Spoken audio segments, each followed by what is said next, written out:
Yeah, hi, my name is Ahmed. I come from the glorious country of Iraq, and I'm a born Muslim. My problem is that I practiced Islam when I was... Brother, first we'd request questions from the non-Muslims. Once all the questions from non-Muslims are over, inshallah, we'll give you a chance.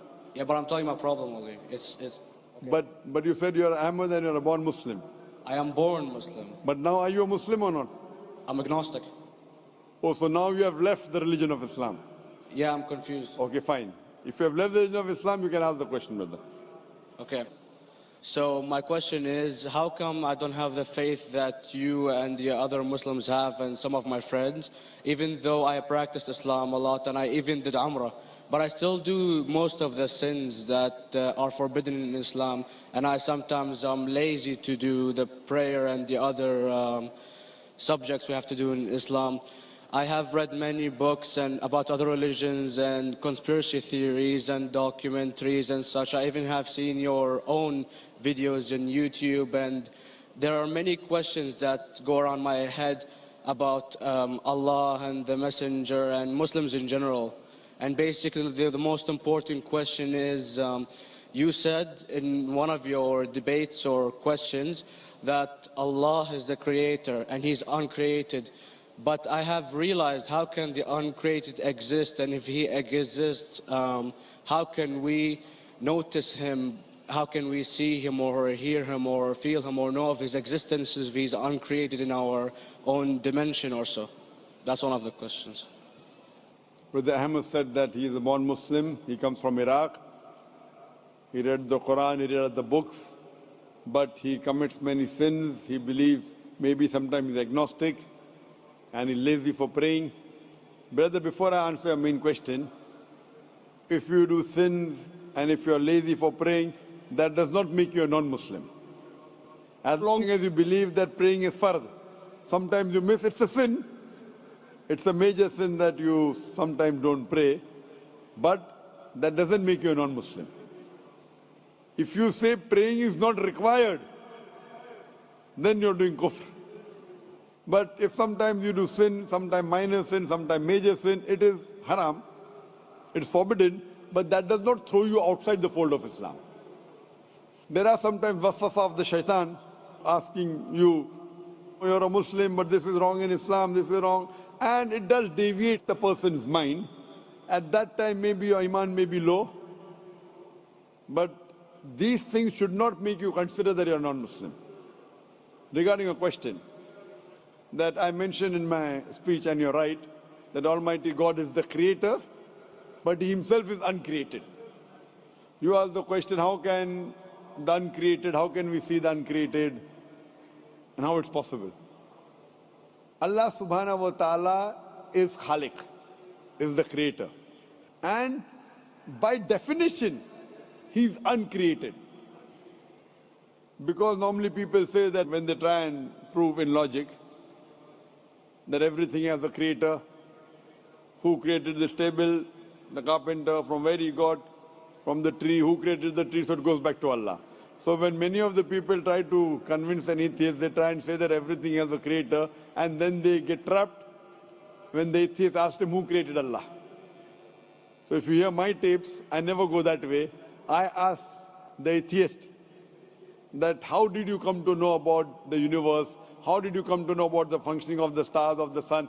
And he says, and goes back, that the creator. So it's the vice versa. So if you know how to deal with logic, you don't trip over this problem with the atheist trap, the Muslims or the believers, by saying who created Allah. By definition, Allah is uncreated. And if you ask the question, who created Allah? If you have heard my tapes, I give the reply, that suppose a person comes and says that my brother John. Yeah, I know, I saw that, I heard that's funny, but I mean, how does he exist if he's uncreated? Not that is Allah. Yeah. That's the difference between you and Allah. How does he exist? Means he was existing. He doesn't have a beginning. You and I have a beginning, that's human being. So that's the difference between us and Allah. You can't say that Allah has to be like us. If Allah is like you and me, why should we worship Him? I see, but have you heard of the phenomenon, the Big Brother? used by various orders and political agendas to control the people and such by implementing it into multiple gods, and then later on it became a monotheistic religions all over the world to make it easier for Big the Brother, people sorry, to... I've never heard of the religion Big Brother. It's not a religion, it's like a theory, an idea, basically. For What does it say? Yes? What does this idea say? What does it say? Is that when you have a big brother, it's easier for you to live life. When you have someone watching you the whole time, understanding you the whole time, protecting you the whole time, being with you the whole time, and you can talk to him, although he never talks to you back, maybe in your dreams, due to your mind and such, it's easier for you to live. While a human who does not have a big brother and is not easily controlled into doing so and is having complete freedom is a danger for the major ruling powers and such. What does this say? I don't understand. Big Brother may be the Big Brother, may not be the... What does it have to do with Islam and God? What does it have to do? Because basically Allah is watching you the whole time. So you want to say that Allah is like a big brother? Indeed, you use him for your protection so you won't be scared. You know what I mean? See, this is the hypothesis. Hypothesis. If you have heard, how do I convince an atheist? If you have heard my answer, that you said that you're agnostic, you're atheist. Yeah. So first thing I do to an atheist is I congratulate him. What? I congratulate him. Have you heard my answer of atheist? Yeah, you congratulate them and stuff. But I haven't seen your debates with the atheist. I just saw your answers on some questions. Fine, so you haven't seen the answer of atheist? No, but I've seen your debate with David William Campbell. And that's William Campbell is not an atheist. Yeah, yeah. Now when an atheist tells me he does not believe in God like your theory of Big Brother, yeah, and if you believe in that theory, I will ask you, first thing I do to the atheist, I congratulate him. You know why? Yeah, because they think and they don't follow what their parent does and such stuff like that. No. I congratulate him because he is not doing blind belief. The other people are doing blind belief. He is a Christian because father is a Christian. He is a Hindu because father is a Hindu. Most of the Muslims are Muslim because father is a Muslim. He is thinking. He says there is no God. He has said the first part of the Islamic Shahada, La ilaha. The reason I congratulate him is because he has said the first part of the Islamic Shahada, Islamic Creed, La ilaha. The only thing I have to do is illallah, which I shall do inshallah. So if you have heard my answer, an atheist becomes an atheist because he believes in science, he believes in logic. Or I ask him that if an equipment is bought in front of him, which no one in the world has ever seen, and if the question is asked that who will be the first person who will be able to tell you the mechanism of this new equipment, what is the answer? Of course, he's going to tell you the producer or the maker of this equipment. Creator, producer, maker. So when we ask him questions that how did this universe come into existence, he will talk about the Big Bang. This what we're going to talk is already mentioned in the Quran 1400 years ago in Surah Anbiya chapter number 21 verse number 30. Avalam yaral lazina kafaru anna samawati wal arda kanat ratkum fataknahuma. Do not the unbelievers see that the heavens and the earth were joined together and we clove them asunder. This what you came to know 50 years back is mentioned in the Quran 1400 years ago. Who could have mentioned that? Well, in various civilizations in like 2000 or 5000 BC before Islam came or Christianity itself, there was various civilizations that are good in astronomy and they know more about our solar system than we do now, sadly. Brother, your knowledge of science is little, not in-depth. I do agree. There are certain things which were known as hypotheses. For example, we came to know, we were proved that the earth was spherical in 1577. I know that in 6th century BC, there were Pythagoreans who believed that the earth was spherical. But the same Pythagoreans who believed the earth was spherical also believed that the earth was the center of the universe, which is wrong. You show me one civilization which believes 100% what the Quran has mentioned. I challenge you.